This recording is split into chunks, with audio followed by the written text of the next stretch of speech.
Hi everybody, this is Konstantin from Vidalico Digital, and today I'm at Slush in Helsinki, Finland, and I'm here with Kristen Davis. Kristen, first of all, thanks for taking the time to talk to me. My pleasure. Kristen is the CEO and founder of CinqC, a company from France, from Paris, France. So Kristen, you had a workshop today at Slush, and it was about how to fail well.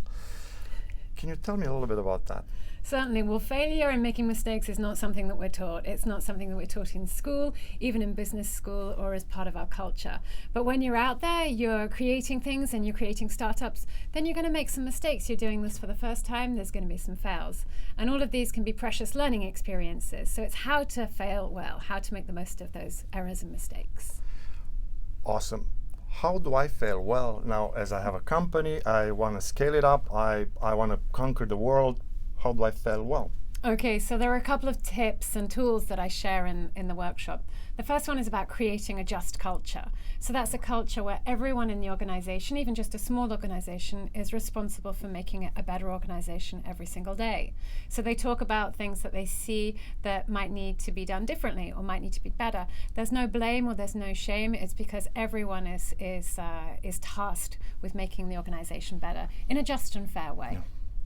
Another tip then, and another tool that's layered on top of that, is the growth mindset. This is something that Matthew Said talks about in his book, The Black Box Thinking.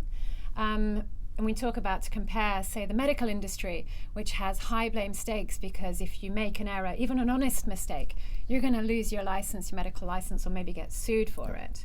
As opposed to the aviation industry, where there are black boxes capturing all the data and all the information, all the correspondence all the time.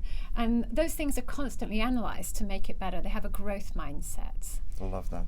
And then another tool that's really useful that often gets forgotten is debriefing. Yep. And debriefing is not just talking about what's happened and mistakes that have been made. It can be for that, but it can also be talking about some of the things that maybe you've started doing and you've maybe gotten better at and you should scale up.